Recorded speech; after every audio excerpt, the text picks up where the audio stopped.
नमस्कार मंडळी. आजचा भाग ना खरंच खूप गोड आहे, अगदी आपल्या वैदहीसारखा. तेव्हा त्या गोड भागावर तुमच्या गोड गोड कमेंट पण आल्याच पाहिजेत. सुरुवात करूया. कादंबरी रुजवण भाग 8. लेखन आणि सादरीकरण मंजिरी कारेकर. मिलिंदा कॅशचं कव्हर विशांतला देऊन रूममध्ये परत आले. विराज अभ्यास करत होता. विराज, जरा एक विचारायचं होतं रे. मुद्दामूनच मिलिंदा म्हणाले. काय बाबा, अभ्यासाचं का? बरा चाललाय माझा अभ्यास बाबा. बाबा अभ्यासाबद्दलच विचारणार असं समजून विराज आधीच घाबरत घाबरत बोलून गेला. नाही रे, अभ्यासाचं नव्हतं, वेगळंच होतं. मिलिंदा असं म्हणताच विराजने त्यांच्याकडे आश्चर्याने पाहिलं. अरे मला सांग, तू सायकल कधी घेणार आहेस रे? तुला मागे मी पैसे दिले होते ना. मी काय म्हणतो, उद्या जाऊन आपण घेऊनच टाकूया. वाटल्यास आणखीन 2-3 हजार मी घालतो. चांगल्यापैकी घेऊया. उगीच फार टंगळ मंगळ करतोस तू. ते ऐकून विराज जरा घाबरलाच. बाबांनी आजच बरोबर सायकलचा विषय कसा काढला असं प्रश्नचिन्ह त्याच्या चेहऱ्यावर होतं. बाबा, आता ना परीक्षा होऊन जाऊ देत, मग नंतर घेऊया. उगीच आत्ताच सायकल घेतली ना तर मग अभ्यास करायला माझं मनच होणार नाही. तो असं म्हणताच मिलिंदाने त्याचे खांदे थोपटले. वा वा, किती शहाणं कोकरू आहे माझं. आपल्या बोलण्यावर बाबांचा पटकन विश्वास बसला. त्याचं विराजलाही जरा बरंच वाटलं. पैसे परत मिळाले याचं एक मोठं टेन्शन विशांतच्या डोक्यावरून गेलं होतं. त्याने लगेचच 2 कव्हर भरले. एक वैदहीचं, दुसरं विराजचं. लगेचच तो वैदहीच्या रूममध्ये निघाला. विशांतने बाहेरूनच विराजला हाक मारली. ए विरू, जरा वैदहीच्या रूममध्ये ये रे. का रे दादा? बसत्या जागेवरच विराजने विचारलं. तेवढ्यात मिनल काकू म्हणाल्या, विशू, त्याला अजिबात बोलवू नकोस.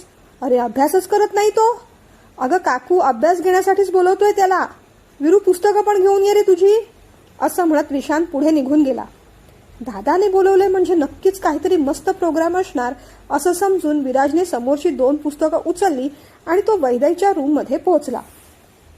वैदू, विशांतची हाक ऐकताच वैदहीने वर पाहिलं. काय रे विशू दादा, काय झालं? दादा काही बोलले का तुला पुन्हा पैशांवरून? घाबरत तिने विचारलं. नाही ग, एक छान बातमी आहे. ते कव्हर मिळालं, तो म्हणाला. ते मागून येणाऱ्या विराजने सुद्धा ऐकलं. अरे वा, कुठे मिळालं? अरे मला नाही मिळालं, मिलिंद काकाला मिळालं. त्याने मला आणून दिलं रे. आणि मला विचारलं, हे पैसे हरवले होते तर उद्याचे पैसे बँकेत भरणार होतास, त्याची व्यवस्था कुठून झाली म्हणून. मग तू काय सांगितलंस? विराजने भीत विचारलं. तुम्ही दोघांनी मदत केली असं खरं सांगितलं मी. ते ऐकताच विराजने डोक्याला हात लावला. तेव्हाच मला आता सायकलबद्दल विचारत होते ते ऐकताच तिघांनाही एकदम हसू आलं. विशांतने मग त्याच्या खिशातले 2 एन्व्हलप्स काढले. वैदहीचं नाव लिहिलेलं तिच्याकडे दिलं, विराजचं नाव लिहिलं त्याच्याकडे दिलं. मोजून घ्या रे. अरे मोजायचं काय त्यात, असू दे, वैदही म्हणाली. नाही, मी सांगतो म्हणून मोजा. त्याने आग्रह केल्यावर दोघांनी पैसे मोजले. मग विराज म्हणाला, अरे दादा, यात 500 रुपये जास्त आहेत. वैदही सुद्धा तेच म्हणाली. हो, मुद्दामूनच ठेवलेत मी. तुम्हा दोघांना पण थँक्यू म्हणायचं होतं. विशांत असं म्हणताच दोघांनी त्याच्याकडचे 500 रुपये त्याला परत दिले. नको रे दादा, याची काही गरज नाही, वैदही म्हणाली. असू देत ना, प्रेमाने दिलेत मी, आणि तेवढं तर मी निश्चितच कमावतो. दोघांनी पण पार्टी करा. दोघांच्या डोक्यावर हात ठेवत मग तो निघून गेला. ताई, माझी एक्झाम झाली की आपण पिक्चरला जाऊया असं म्हणताच वैदहीने त्याला टाळी दिली. बरं ताई, अभ्यासात ना थोडे डाऊट्स होते, विचारू? विराज म्हणाला. ये ना, विचार बस. असं म्हणत त्या दोघांनी मग अभ्यासाला सुरुवात केली. विशांत रूममध्ये जातो न जातो तोच त्याच्या मोबाईलवर आरोहीचा फोन आला. तो चटकन आत गेला, दरवाजा लावून घेतला. काय ग आरोही, काय म्हणतेस, कशी आहेस? त्याने विचारलं. मी मजेत. मला सांग, रविवारी तू सुद्धा येणार ना आमच्याकडे? तिने विचारलं. अगं नाही ना, काका आम्हाला बरोबर न्यायला नको म्हणतोय. आधीच सगळ्यांनी जाऊन काय करायचंय असं म्हणाला तो. 1-2दा मी जरा विचारून पाहिलं, पण तरीही ऐकतच नाहीये ग, विशांत म्हणाला.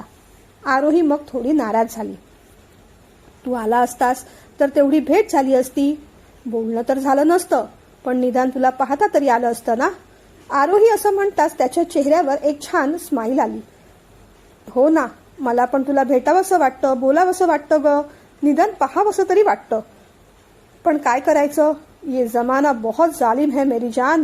तो असं म्हणताच तिला हसू आलं. पुन्हा एकदा प्रयत्न करून बघ ना, जमलं तर जमलं, ती म्हणाली.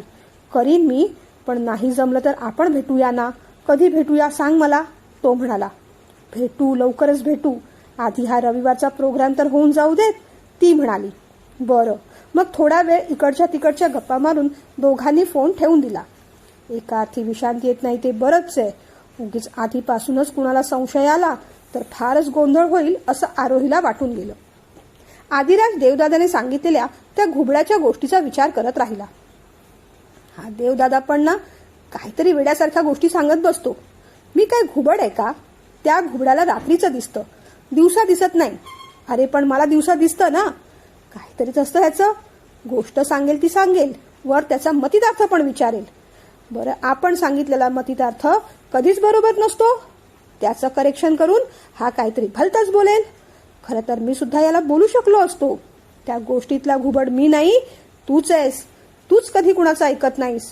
तुलाच स्वतःचा दृष्टिकोन नेहमी बरोबर वाटत असतो. पण मग लगेच राग आला असता आणि मग एकच्या ऐवजी दोन, दोनच्या ऐवजी 4 गोष्टी ऐकवल्या असत्या. खरं याला वाटतं हा खूपच समजूतदार आहे, अंडरस्टँडिंग आहे. पण काडीचाही समजूतदार नाही हा. उलट याच्यापेक्षा मीच किती प्रेमळ आणि जास्त समजूतदार आहे, शांत आहे. पण मान्य करायचं नाही. आईसाहेबांना सुद्धा पटतं ते. त्यांनाही त्याचा स्वभाव आवडत नाही फार. पण आता घर, ऑफिस सगळंच सांभाळतो, म्हणजे मग त्याच्याच कलेने घ्यायला हवं ना. त्याच्या विरुद्ध जाऊन कसं चालेल? करू दे, काय मनमानी करायची ती करू दे. मी माझा दृष्टिकोन बदलणार नाही. मला घुबड म्हणतो. दादा, तू स्वतःच घुबड आहेस. डोळे सुद्धा त्या घुबडासारखेच वटारत असतो सगळ्यांवर. आदिराज पण जाम चिडला होता. प्रांजलची आठवण येत होती. गुजरातला भेटलो त्याच्यानंतर भेटणं झालेलंही नाही. फोनवर पण फार बोलणं होत नाही. फोनवर बोलून समाधान पण मिळत नाही. Pranjal, I miss you very much. सगळ्या गोष्टी आपल्या बाजूने कशा घडणार समजतच नाही. त्याने प्रांजलला मेसेज केला. तिने लगेचच फोन केला. त्याला आनंद झाला. प्रांजू, कशी आहेस? त्याने विचारलं. तुझ्याशिवाय कशी असणार आधी? इतके दिवस आपण भेटत नाही, बोलणं होत नाही. कशातच मन लागत नाही रे माझं. अलीकडे ना एक नवीन प्रोजेक्ट घेते मी. नवीन स्टार्टअप सुरू करणार आहे. माझा एक मित्र आहे, त्याच्यासोबत मिळून पार्टनरशिपमध्ये काम करणार आहोत आम्ही. कामात भरपूर यश मिळतं रे मला.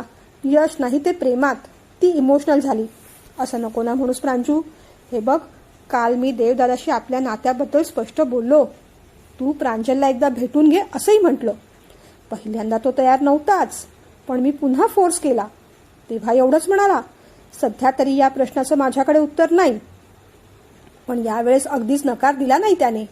हळूहळू का होईना नकाराचा निर्णय बदलतोय त्याचा.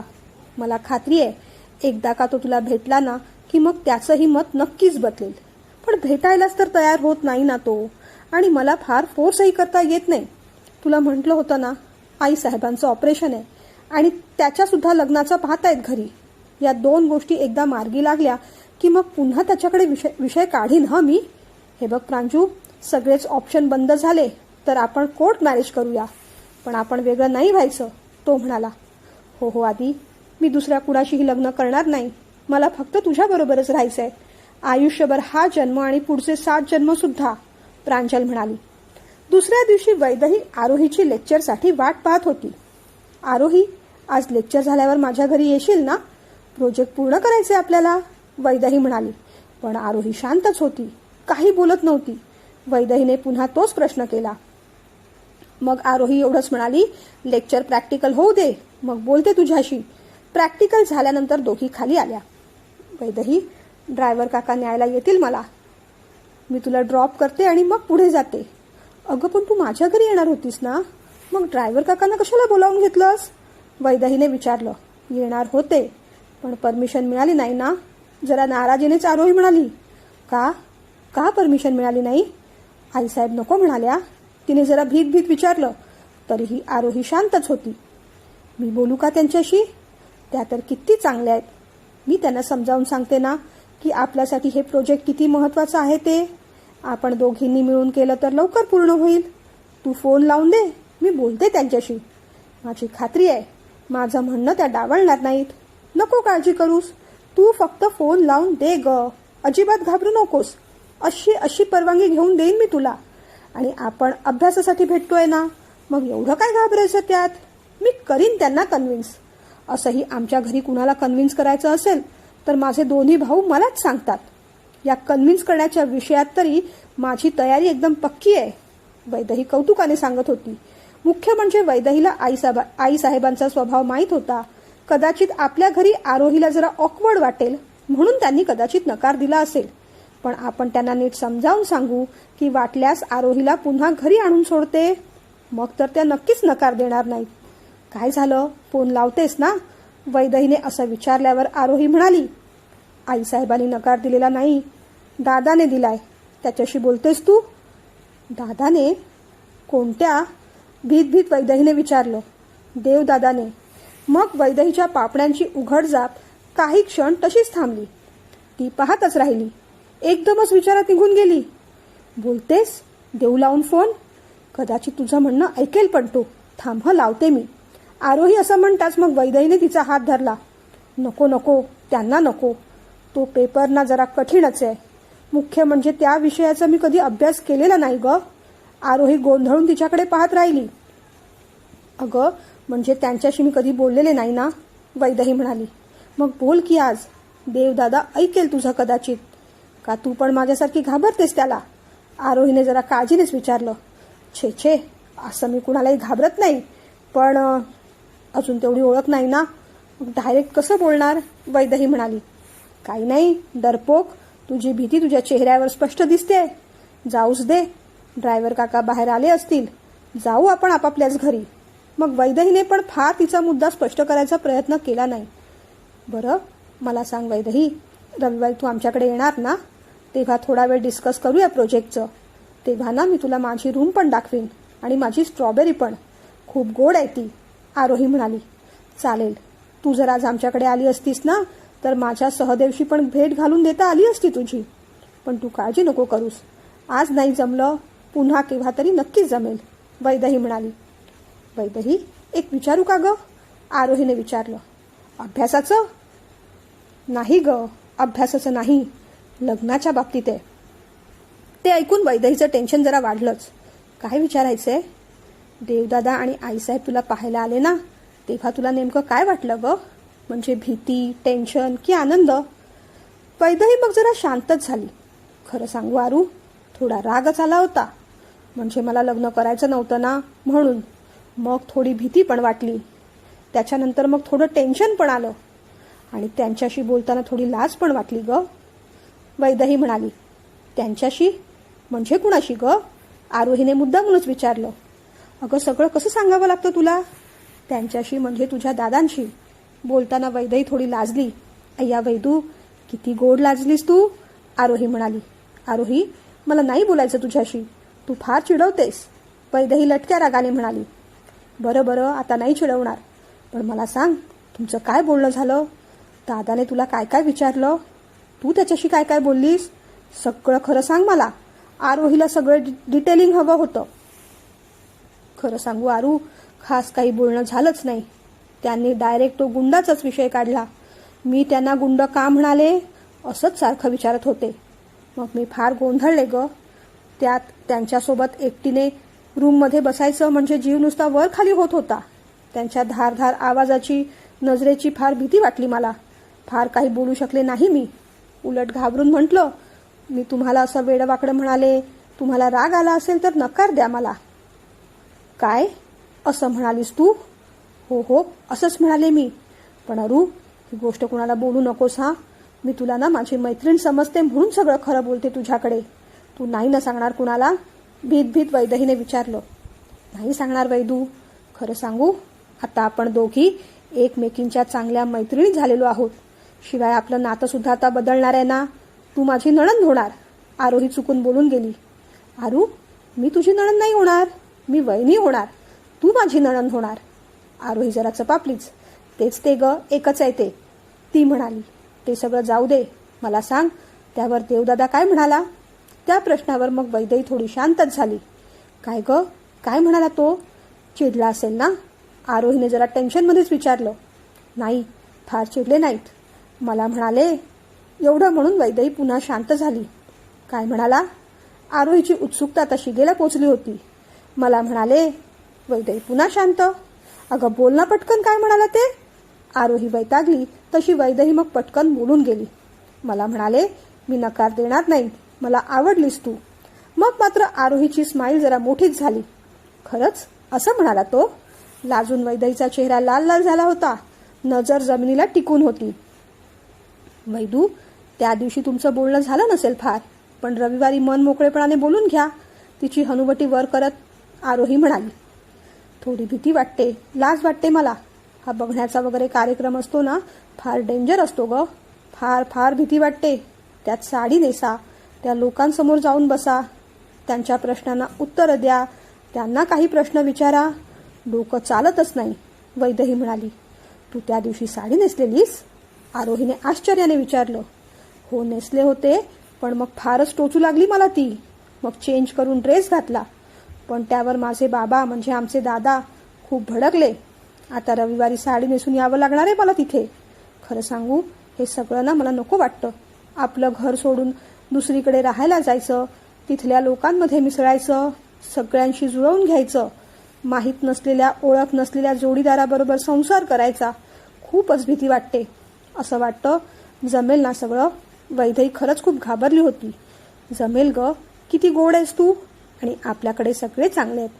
देवदादा थोडा स्ट्रिक्ट आहे, पण मनाने वाईट नाही तो. अजिबात काळजी करू नकोस. आईसाहेब पण खूप प्रेमळ आहेत. तुझं तर किती कौतुक करत होत्या. आपल्या इथे रुळायला तुला फार त्रास होणार नाही. खरी काळजी तर मला माझी वाटते. आरोही चुकून बोलून गेली. का? तुला का काळजी वाटते? तुझ्या लग्नाचं पण पाहतायत घरी? वैदहीने विचारलं. तसं मग स्वतःला सावरत आरोही म्हणाली, अजून तरी पाहत नाही, पण करतीलच ना सुरुवात आता. हो, मिलिंद काका म्हणतो की आपण हे घर सोडून सासरी जाणार, असा विचार करण्यापेक्षा आपल्याला 2 घरं मिळाली असा विचार करावा. पण ते काही खरं नसतं. मी माझ्या घरी जशी मोकळी राहते तसं सासरी राहू शकेन का? माझ्या घरी माझे किती लाड होतात. सगळेजण माझ्यावर एवढं प्रेम करतात. ते तिथेही मिळेल का? हा विचार मनात येतोच ना. तू म्हणतेस तसे तिथे सगळे चांगले असतीलही, पण म्हणून मनातली भीती कमी होत नाही ना ग. आरोहीने मग तिच्या खांद्यावर हात ठेवला. वैदही, निदान या सगळ्या प्रोसेसमधून तू पार तरी पडलीस. माझी तर अजून सुरुवात सुद्धा झालेली नाही. तिला तिचं दुःख आठवलं आणि ती पण शांत झाली. बिचाऱ्या दोघी अगदी समदुःखी होत्या. शनिवारी संध्याकाळी दादासाहेबांनी पुन्हा मिलिंदांना उद्याच्या प्रोग्रॅमची वैदहीला आठवण करून दे असं सांगितलं. तिला समजवायची, समजून घ्यायची सगळी जबाबदारी मिलिंदांकडेच होती. त्या सगळ्या कठीण गोष्टी दुसरं कुणीही करू शकणार नव्हतं. मिलिंदा आपल्या खोलीत गेले. ते जरा काळजीत आहे पाहून मिनल काकूंनी विचारलं, काय हो, आता कसली चिंता? मिनल, जेवणावरून वहिनी साहेबांकडे विषय निघाला होता. वैदही नॉनव्हेज खात नाही आणि करतही नाही असं स्पष्टपणे सांगितलं मी. मिलिंदा असं म्हणताच मिनल काकू जरा काळजीत पडल्या. अहो, करत नाही असं कशाला सांगितलं? थोडं थोडं शिकवलं असतं की आपण तिला. काय वाटलं असेल त्यांना? मिनल काकूंनी विचारलं. हो ना, जरा नाराजच वाटल्या त्या. तसं म्हणाल्या, आमच्याकडे जेवणाला रामू काका आहेत, तेव्हा वैदहीला फार करावं लागणार नाही, पण आमच्याकडे नॉनव्हेज सगळ्यांनाच आवडतं आणि मुख्य म्हणजे लागतं, मुख्य म्हणजे देवादेवला. तेव्हा कधी काळी काही गोष्टी करणं अपरिहार्य असतं असं सुद्धा सुचवलं ग. मिलिंदा म्हणाले. वैदहीला आता समजवायला हवं. ती खात नाही ते ठीक, पण घरच्यांसाठी करावं तर लागेलच ना, मिनल काकू म्हणाल्या. मिनल, या सगळ्या गोष्टींच्या बाबतीत तिला फोर्स करणं मला आवडत नाही. काय खावं, काय करावं हे व्यक्ती स्वातंत्र्य प्रत्येकाला हवं ना ग. ती खात नाही, तिला भीती वाटते. त्या नॉनव्हेजच्या रक्ता मासाची तिला शिसारी येते. तरीही तिला करायला भाग पाडणं हा तिच्यावर अन्याय नाही का? तिच्याशी हे सगळं कसं बोलू हेच कळत नाहीये मला. दादाला जर हे कळलं की ती करायला तयार नाही तर तो भडकेल. जबरदस्तीने तिला शिकवा अशी गळ घालेल. तिचा केविलवाणा चेहरा पाहिला की मला फार फार वाईट वाटतं. तिची दया येते. त्या दोघांमध्ये माझं मात्र मरण होतंय. खरंच कधी कधी वाटतं ना, आपल्याला मुलगी नाही ते बरंच आहे. पुन्हा पुन्हा याच यातना भोगणं जमलं नसतं मला. तिच्यासाठी कुठे, कसा, कधी स्टँड घ्यावा हे समजतच नाही ग मला. एकीकडे दादाचं प्रेशर, दुसरीकडे त्या मंडळींचं, तिसरीकडे समाजाचं आणि चौथीकडे मात्र माझी वैदू. निरागस, गोंधळलेली, पण माझ्यावर विश्वास ठेवणारी, आपला काका काही चुकीचं करणार नाही असा विश्वास बाळगणारी. अजून बिचारीला कोणत्या गोष्टींना सामोरं जावं लागणार आहे कुणास ठाऊक. त्या लोकांनी तरी जरा समजून घ्यावं की नाही. तिच्या मनात नसेल तर नाही करणार ती, काय हरकत आहे. मिलिंदांनी असं विचारताच मिनल काकू जरा हसल्याच. या अशा व्यक्ती स्वातंत्र्याच्या गोष्टी आपल्या घरी सुना आल्यानंतर सुद्धा तशाच राहू देत म्हणजे झालं. मग मिलिंद काकांनी जरा रागानेच मिनल काकूकडे पाहिलं. असो, सध्या तरी नॉनव्हेजचा विषय तिच्याकडे काढायला हवा आणि निदान करायला तरी शिक बाई असं तिला समजवायला हवं. आणि ते काम तुम्हालाच करावं लागेल, मिनल काकू म्हणाल्या. जरा बोलावतेस तिला, आपण दोघेही बोलून घेऊ तिच्याशी. मिनल काकू उठल्या आणि वैदेहीला बोलावून आणलं. काय रे काका, आज परत आईस्क्रीम वगैरे आणलंस की काय? घाईघाईने बोलावलंस मला? त्याच्या बाजूला बसत वैदेहीने विचारलं. तुला हवंय आईस्क्रीम? आपण ऑनलाईन मागूया, मिलिंद काका म्हणाला. चालेल, मग ना काका शहाळ्याचं आईस्क्रीम मागव, मी ना अजून कधी टेस्ट नाही केलं ते, ती म्हणाली. बरं, आणखीन काय काय मागवायचंय सांग मला. आईस्क्रीमची लाच देऊन हळूहळू मिलिंदांना आपला मुद्दा पुढे रेटायचा होता. आणखीन काही नको? अरे काका, फार जंक फूड चांगलं नसतं रे. बरं, तू आईस्क्रीम मागव, मी येते हां, असं म्हणत वैदेही उठणार तेवढ्यात मिलिंदाने तिला खाली बसवलं. वै तू बस ना, जरा बोलायचं होतं. मग मात्र वैदेही शांत झाली. मिलिंदांचा चेहरा गंभीर झाल्यावर ती जरा घाबरलीच. काय रे काका, काय झालंय? तिने विचारलं. अगं खास काही नाही, मुद्दामूनच खोटं हसू आणत मिलिंदा म्हणाली. बहिणी साहेबांचा फोन होता, उद्या आपल्याला तिथे जेवायला बोलावलंय ना. मला विचारलं शाकाहारी जेवण करूया की मांसाहारी. मी म्हटलं शाकाहारी करा, एकतर उद्या एकादशी आहे आणि दुसरं म्हणजे आमची वैदू नॉनव्हेज खात नाही. वैदही पण तो पुढे काय बोलणार याचीच वाट पाहत होती. मग त्यांना जरा आश्चर्यच वाटलं.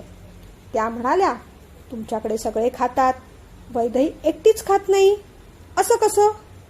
मी त्यांना म्हटलं तिला आवडत नाही. एवढं म्हणून मग मिलिंदा शांत झाली. मग काय काका, पुढे काय म्हणाल्या त्या? घाईघाईने वैदेहीने विचारलं. मग त्यांनी विचारलं, करता तर येतं ना? असं म्हणून मिलिंदाने मिनल काकूकडे पाहिलं. मग काका, तू काय म्हणालास त्यांना? भीत वैदेहीने विचारलं. अगं मी म्हटलं सध्या येत नाही तिला, पण हळूहळू शिकेल ती. म्हणता म्हणता मिलिंदांचा आवाज कापरा झाला. का? असं का म्हणालास तू काका? आपलं तर ठरलं होतं ना, मी नॉनव्हेज करणार नाही म्हणून, तिने विचारलं. अगं नेहमी नाही करावं लागणार, मी म्हटलं होतं ना, त्यांच्याकडे काम करायला नोकर मंडळी आहेत, पण कधी एकेकाळी करावं लागलं तर ठाऊक असायला हवं, असं सुचवलं त्यांनी. म्हणजे मग तेच ना काका, करावं तर लागणारच ना मला भीती वाटते रे. त्या मांसाला, हाडांना, रक्ताला हात लावायला खूप भीती वाटते, किळस येते. या सगळ्या गोष्टी होत्या म्हणूनच मला लग्न करायचं नव्हतं. आत्ताच बघ एकेकाचे रंग कसे दिसतायत ते. सुरुवातीला तू म्हणाला होतास की मला नाही करावं लागणार नॉनव्हेज, पण आता म्हणतोय शिकून घे, म्हणजे शेवट मुलींनीच मन मारून जगायचं. मला सांग, लग्न झाल्यानंतर मी एवढ्या सगळ्या गोष्टी बदलणार, त्यांच्यामध्ये ते कोणते बदल करून घेणार आहेत? त्यांचं आयुष्य तसंच राहणार. सगळीकडून बदलायचं ते फक्त मुलींनीच. खरंच राग येतोय मला या सगळ्याचा. दादा म्हणतात मी साडी नेसलीच पाहिजे, आई म्हणते तिथे जाऊन हट्ट नाही करायचा, कुणाला उलट बोलायचं नाही, ते लोक काय म्हणतील ते ऐकून घ्यायचं. काकू म्हणते माझा हा राग, चिडचिड सगळी इथेच मागे ठेवून जायची, इथे गेल्यावर सहन करायचं. आणि तूही आता तेच म्हणतोयस ना, मी खात नसेल तरी बनवावं लागेलच मला. अजून कोणत्या गोष्टी करणं अपेक्षित आहे मी? मला सगळं एकदाच सांग. पुन्हा पुन्हा आघात व्हायला नको माझ्या मनावर. तिचा एक एक शब्द मिलिंद काकाचं हृदय पिळवटून टाकत होता. तिला काय समजवायचं त्यांनाही कळत नव्हतं. वैदू, ए पाखरू, असं म्हणत मिलिंद काकांनी तिच्या खांद्यावर हात ठेवायचा प्रयत्न केला. असू देत काका, आता काही बोलू नकोस, समजावू तर अजिबात नकोस. काय समजायचंय ते समजले मी. तुम्हाला मी इथून लग्न करून जायला हवी आहे ना, जाईन मग मी, तुमच्या सगळ्यांच्या मनासारखं वागेल, मग तर झालं. असं म्हणत ती उठली. बाहेर पडणार तोच तिने मागे वळून पाहिलं. आणि हे बघ काका, आईस्क्रीम वगैरे मागवू नकोस, नकोय मला ते. आणि मग झपाझप पावलं टाकत ती निघून गेली. मिलिंद काका पुन्हा एकदा हताशपणे मिनल काकूकडे पाहत राहिले. रविवारी दोन्ही घरांमध्ये गडबड चालू होती. एकीकडे पाहुणे येणार म्हणून गडबड, दुसरीकडे पाहुण्यांकडे जाणार म्हणून गडबड. वैदेहीचा जीव नुसता वर खाली होत होता. त्यात मध्ये मध्ये दादा इन्स्ट्रक्शन्स देतच होते. वैदू, तिथे गेल्यानंतर आईसाहेबांना नमस्कार कर हा, आणि हे बघ, त्या किंवा देवादेव जे काही प्रश्न विचारतील त्याची नीट उत्तरं दे. कुसक्यासारखं वागू नकोस. चेहरा नेहमी आनंदी आणि प्रसन्न ठेवावा ग. वैदेही काही बोलत नव्हती, शांत होती. तिच्या मनात बऱ्याच भावना दाटल्या होत्या. भीती वाटत होती, राग येत होता, चिडचिड होत होती, थोडी उत्सुकता पण होती. त्यांना पुन्हा एकदा पाहण्याची हुरहुर सुद्धा होती. ते भेटल्यावर काय बोलतील, काय विचारतील याचं टेन्शन सुद्धा आलं होतं. त्यांचं घर कसं असेल याची उत्सुकता होती. आरोही भेटणार याचा आनंद होता. मिनल काकूने वैदेहीला छानपैकी साडी नेसवून दिली. वैदेहीला भारी राग येत होता. हे सगळं मुलींनाच करावं लागतं. मी त्यांना पाहायला जाणार म्हणून ते काय धोतर घालून बसणार आहेत की काय, तिने रागानेच विचारलं. मिनल काकू काही बोलल्या नाहीत. त्यांनी शांतपणे तिच्या लांब सडक केसांवर गजरे माळले. काकू, तुझ्याशी बोलते ना मी, वैदेहीने रागाने विचारलं. तुझ्या कोणत्याच प्रश्नांची उत्तरं नाहीत माझ्याकडे वैदू. एक तर तू तुझ्या काकाला विचार, नाहीतर डायरेक्ट जाऊन त्या मंडळींना. काकू असं म्हणताच तिने मग रागाने मिलिंद काकांकडे पाहिलं. अगं, धोतर नेसला नाही म्हणून काय झालं, काहीतरी चांगले कपडे घालेलच की तो, तिला समजावत मिलिंद काका म्हणाले. मग मीही काही घरच्या मॅक्सीवर जाणार नव्हतेच तिथे. मीही चांगले कपडेच घातले असते ना, पण नाही, मला साडी नेसायला लावली आणि म्हणे स्त्री पुरुष समानता. कसलं काय. मिलिंद काका आणि मिनल काकू एकमेकांकडे पाहत राहिले. पण वैदू, किती सुंदर दिसतेस तू. अगदी ती मिस वर्ल्ड होती ना, मनुश्री चिल्लर, तिच्यासारखी. चल, आपण फोटोशूट करायचं का. काका असं म्हणताच मग वैदेहीने पुन्हा एकदा आरशात पाहिलं. हां, खरंच गोड दिसतोय आपण, असा विचार करून तिच्या चेहऱ्यावर थोडं स्माईल आलं. तसं मग मिनल काकू आणि मिलिंद काकांनी सुटकेचा निश्वास सोडला.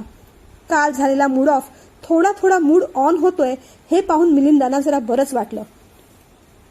देव, आज तुझी पूजा ध्यान सगळं लवकरच आटपून घे. अरे, ती मंडळी यायची आहेत ना. आणि हे बघ, आज ट्रॅक पॅन्ट आणि टी शर्टवर बसू नकोस हा. छानपैकी सदरा घाल. तुझ्याच्याने चॉईस होत नसेल तर आधीला विचार, त्याची चॉईस चांगली आहे, तो सांगेल कोणता सदरा घालायचा तो. देव सगळं ऐकत होता.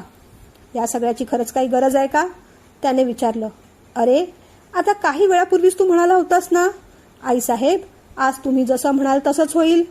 विसरलास, आईसाहेबांनी म्हटलं. आधी तयारी करायला त्याला मदत कर रे जरा. आदिराजकडे पाहून आईसाहेब म्हणाल्या. मी मदत करायला तयारच असतो आईसाहेब, पण त्याला माझी मदत हवी आहे का. असं का म्हणतोस आधी. जा ना, त्याला सदरा वगैरे काढून दे जा. तेवढ्यात देवादेव म्हणाला. नको, मी बघेन माझं, असं म्हणून तो तयारीला निघून गेला. आईसाहेब, हा एवढा खडूस कसा हो. याच्यासारखा आपल्या घरात कुणी नाही. बिचाऱ्या त्या वैदेहीचं कसं होणार काय माहीत, आदिराज म्हणाला. असं नाही रे आधी, तेवढाही काही खडूस नाही तो. देवची बाजू घेत आईसाहेब म्हणाल्या. हां, प्रत्येक आईला आपला मुलगा चांगलाच वाटतो.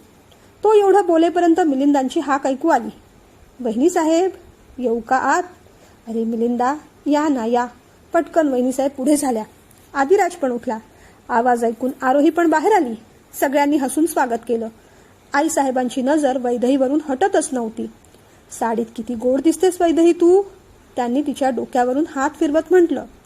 वैदेहीने त्यांना वाकून नमस्कार केला. बस बस, इथे बस, आईसाहेब म्हणाल्या. आरोही चटकन तिच्या बाजूला येऊन बसली. वैदेही, किती छान दिसतेस तू साडीत. आरोहीने पण कॉम्प्लिमेंट दिल्यावर वैदेही जरा जास्तच खुश झाली. रामू काका, सगळ्यांसाठी सरबत घेऊन या, आईसाहेब म्हणाल्या. वैदू, चल, मी तुला घर दाखवते आमचं, आणि माझी रूम पण. वैदेहीने मग आईसाहेबांकडे पाहिलं. जा ना, सगळं घर पाहून घे, त्या म्हणाल्या. तशी ती हसली आणि आरोही बरोबर निघून गेली. मोठ्यांच्या गप्पा चालू झाल्या. पसंती गृहीत आहे असं धरूनच आता पुढची बोलणी करायला हवी, मिलिंदा म्हणाली. बोलणी काय करायची मिलिंदा, साखरपुडा घरच्या घरी उरकून घेऊ. देव तर माझ्या मागे हात धुवून लागलाय त्या ऑपरेशनसाठी. साखरपुडा छोटासा करून घेऊ, वाटल्यास लग्न दणक्यात करू, चालेल ना, त्या म्हणाल्या. दादासाहेब सुद्धा निश्चिंत झाले. तुम्ही जसं म्हणाल तसं वहिनी साहेब, ते म्हणाले. आरोही वैदेहीला घेऊन आधी किचनमध्ये गेली. वैदेही, हे आमचं किचन. इथे बघ, बाहेर गार्डन आहे. वैदेही तो सगळा थाटमाट पाहत होती. वैदेही, इथे वर ना आम्हा तिघांची रूम आहे. ही पहिली आदिदादाची, दुसरी देवदादाची आणि इथे माझी. ये, आपण तुमच्याच रूममध्ये जाऊ. ती चटकन बोलून गेली तशी वैदेही लाजली. अगं, म्हणजे देवदादाच्या रूममध्ये जाऊ, ये. भीत भीत ती आत शिरली. केवढी मोठी रूम होती ती. सगळं सामान जागच्या जागी लावलं होतं. समोर बेड, बेडच्या उजव्या बाजूला बसायला एक सोफा, त्याच्या समोर एक टीपॉय, डाव्या बाजूला वॉर्डरोब, पुस्तकांचं कपाट, छोटासा फ्रीज पण होता. समोर काम करायला लॅपटॉप, ड्रॉवरवालं टेबल आणि गरा गरा गरा फिरणारी ती गोल खुर्ची. कशी वाटली रूम वैदेही? आरोहीने विचारलं. रूममध्ये टीव्ही नाही. खरं सांगू, ही रूम आहे का ऑफिस तेच कळत नाही. सगळीकडे फाईल्स, लॅपटॉप असंच दिसतंय. ते ऐकून आरोहीला हसू आलं. मग तू इथे आलीस की त्याला घर पण दे, ती म्हणाली. तशी वैदेही लाजली. ये, आता माझी रूम दाखवते, असं म्हणत वैदेही मग तिच्या रूममध्ये घेऊन गेली. आरोहीची रूम बाकी वैदेहीला जाम आवडली. छान गोल बेड, त्याच्यावर पिंक कलरचे कुशन्स, उजव्या बाजूला छोटीशी बाल्कनी आणि समोर ड्रेसिंग टेबल, त्याच्या बाजूला वायरचा झोका लावलेला. तिला गंमतच वाटली. स्टडी टेबलवर स्ट्रॉबेरी पण दिसली. आरू, ही तुझी स्ट्रॉबेरी ना? प्रेमाने स्ट्रॉबेरीला उचलत वैदेही म्हणाली. हो, ही माझी स्ट्रॉबेरी. माझी रूम कशी वाटली? आरोहीने विचारलं. खूपच भारी आहे. मी इथल्या झोक्यावर बसू? वैदेहीने विचारलं. बस ना, विचारतेस का? जबरदस्तीने तिला झोक्यावर बसवत आरोही म्हणाली. आरोही समोर बेडवर बसली. तू इथे आलीस ना की आपण खूप मजा करूया. आपण दोघी टेरेसवर गप्पा मारत बसू, गार्डनमध्ये जाऊया. आरोही स्वप्न रंगवू लागली. चालेल, मग कधी कधी आपण पिक्चर पण पाहूया.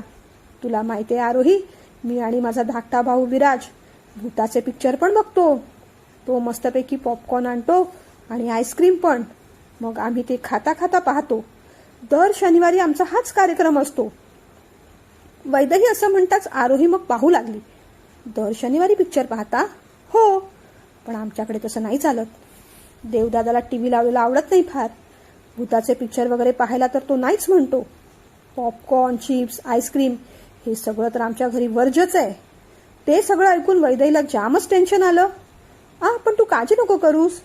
आदिदादा जॉली आहे. त्याच्याबरोबर कधी कधी मी पिक्चरला जाते.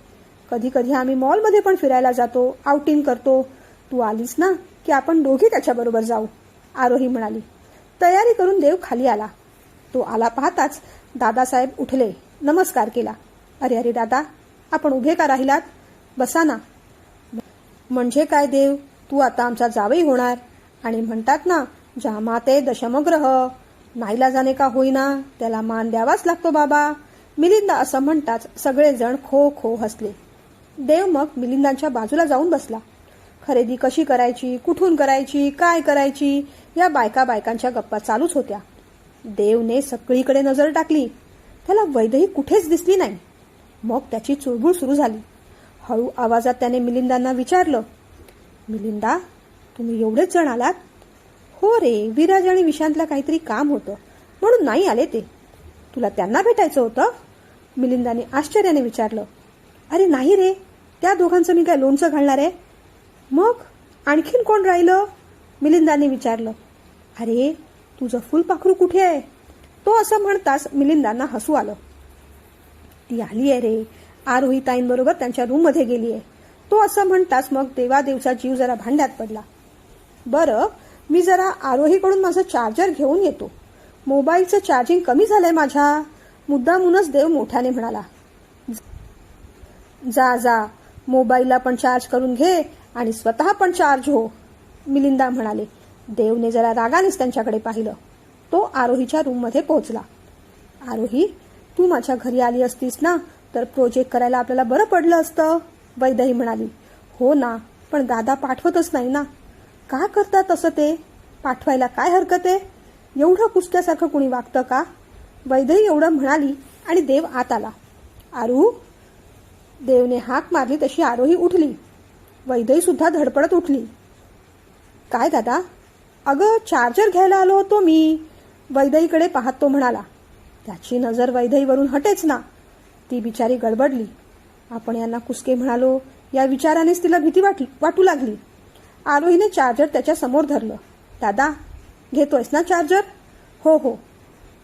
वैदेहीवरची नजर हटवत देव म्हणाला, अगं आरू, खाली सगळ्यांनी सरबत घेतलं, हिच्यासाठी पण सरबत घेऊन ये जा. त्याने आरोहीला सांगितलं. बरं आणते. असं म्हणत आरोही बाहेर पडणार तितक्यात वैदेही म्हणाली, नको नको, मी खाली जाऊनच घेईन सरबत. मग आरोही थांबली. आरोही, जा तू, मला हिच्याशी बोलायचंय थोडं. तू बस ग इथेच, तो वैदेहीला म्हणाला. ठीक आहे. असं म्हणत आरोही मग पुढे गेली. वैदेही चांगलीच घाबरली. भेदरलेल्या नजरेने ती त्याच्याकडे पाहू लागली. काय झालं? आजही माझ्याशी बोलायचं नाहीच का तुला? त्याने विचारलं. ती काही बोलली नाही.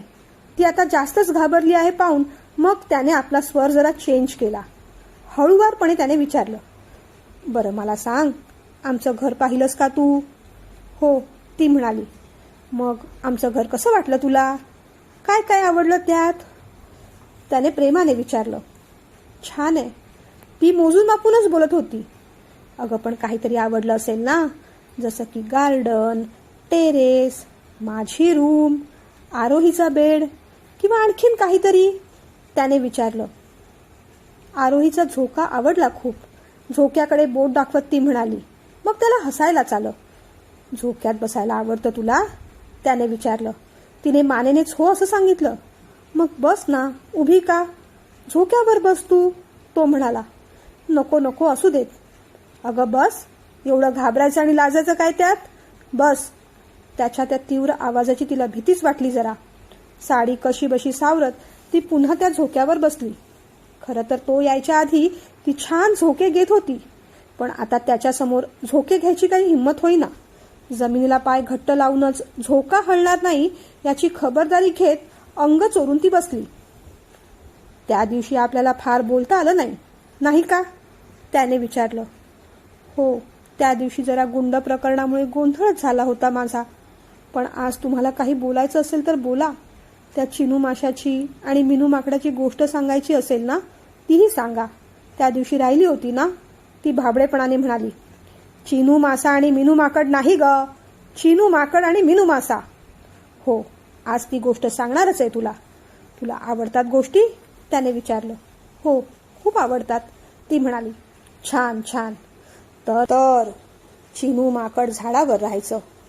झाडाखाली ना एक तळं होतं, त्यात मिनू मासा राहायचा. त्या दोघांची घट्ट मैत्री जमली. पण चिनू माकडाला तळ्यातल्या पाण्यात पडायची फार भीती वाटायची. त्याला प्रश्न सुद्धा पडायचा की हा बिचारा मिनू मासा पाण्यात कसा राहतो, त्याला पाण्याचा किती त्रास होत असेल. मग त्या माकडाने विचार केला की आता आपली मैत्री घट्ट झालीच आहे, तेव्हा आपण मैत्रीच्या खातर मिनू माशाला मदत केलीच पाहिजे. मग त्या चिनू माकडाने काय केलं माहितीये का? तो खाली उतरला. मिनू मासा काठावर आला पाहून त्याने चटकन त्याला बाहेर खेचलं आणि म्हणाला, मिनू, मी तुला आता त्या पाण्यात त्या त्रासात राहू देणार नाही, तू काठावर राहा. मिनू माशाला काही बोलताच येईना. तो बिचारा तडफडत राहिला आणि मग मरून गेला. त्याची ती विचित्र गोष्ट ऐकून वैदेही त्याच्याकडे आश्चर्याने पाहतच राहिली. काय, आवडली ना गोष्ट? पण त्याचा मतितार्थ कळला का तुला? त्याने विचारलं. तिने फक्त मान डोलावली. मग सांग बघू, काय कळलं तुला? त्या चिनूने तुला माझी मदत हवी आहे का असं मिनूला विचारायला हवं होतं आधी, म्हणजे तो मेला नसता ना, वैदेही म्हणाली.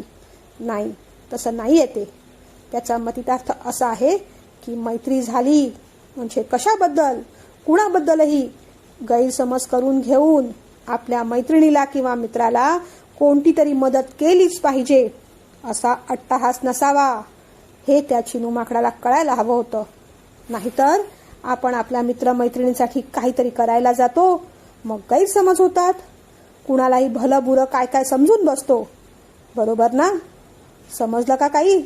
त्याने असं विचारताच तिने फक्त मान डोलावली.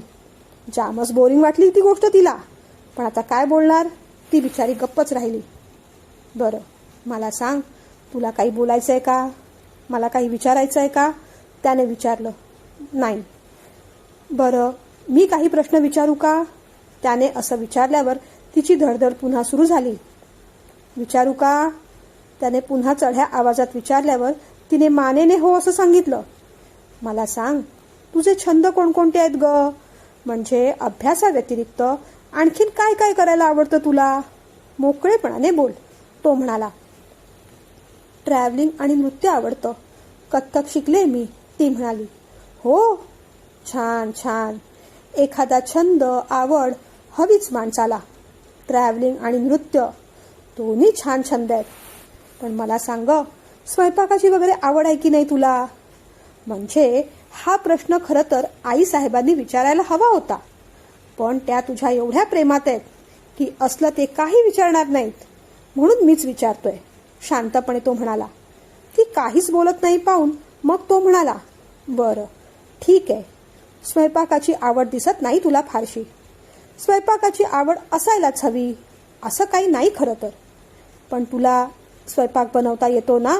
त्याने विचारलं. तिने मानेने हो असं सांगितलं, पण तिच्या चेहऱ्यावर फारच कन्फ्युजन होतं. खरं सांगायची हिंमत होत नव्हती. नक्की सगळं जेवण येतं ना? त्याने पुन्हा विचारलं. त्याचा स्वर जरा वाढला पाहून ती घाबरली.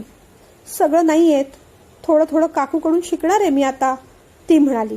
छान, करायची इच्छा असली की शिकतोच माणूस. हळूहळू तूही शिकून घे. हां, बरं आता मला सांग, MSc झाल्यानंतर पुढे काय करणार तू? PhD करायचा विचार होता. रिसर्च फील्डमध्ये जायचं होतं मला, ती म्हणाली. मस्तच, अगदी जरूर पूर्ण कर PhD. माणसाने आयुष्यभर काही ना काहीतरी शिकतच राहावं, तो म्हणाला. तो पुढे काही विचारणार त्याआधीच ती म्हणाली, मी जाऊ का आता खाली? का? कंटाळा आला की माझ्यासोबत बोलायला आवडत नाही तुला? त्याने असं विचारताच ती पुन्हा घाबरली. बोलली काहीच नाही. ठीक आहे, जा तू आता. पण जरा थांब हां. एवढं म्हणत तो उठला आणि पुढे झाला. तशी ती आणखीन घाबरली. तो तिच्या समोर येऊनच थांबला. क्षणभर तिच्याकडे पाहिलं. आता तो आणखीन काय बोलेल याचाच वैदही विचार करत असताना त्याने खिशातून एक बॉक्स काढला आणि तिच्या समोर धरला. वैदही, हे तुझ्यासाठी आहे हां, उघडून बघ. प्रेमानेच तो बॉक्स त्याने तिच्या हातात दिला. तिने तो बॉक्स हातात घेतला. तिला जरा गंमतच वाटली. बॉक्स उघडून पाहिलं. एक छानसं सोन्याचं ब्रेसलेट होतं त्यात. ते पाहून तिच्या चेहऱ्यावर एकदमच स्माईल आलं. माझ्यासाठी? तिने आश्चर्याने आणि आनंदाने विचारलं. हो, आवडलं तुला?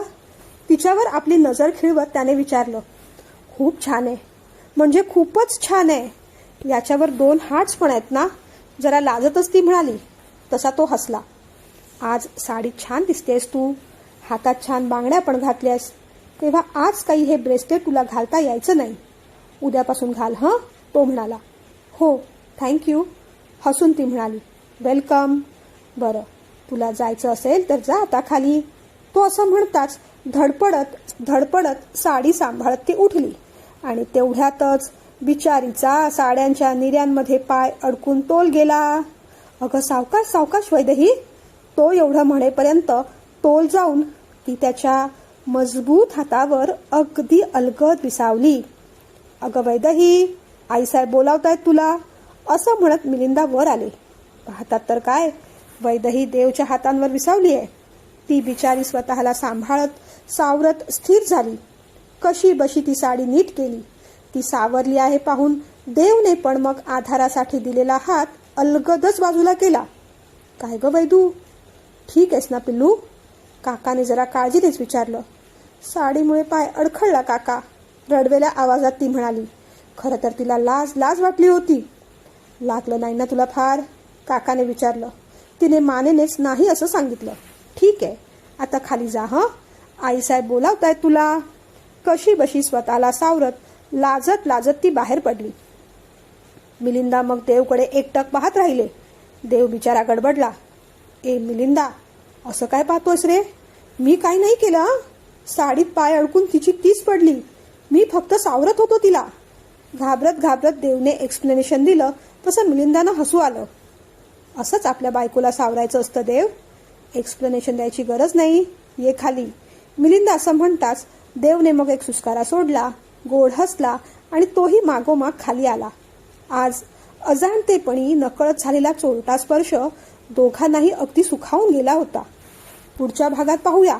वैदेही आरोहीला घरी येण्यासाठी देवची कशी परमिशन मागणार आहे ती.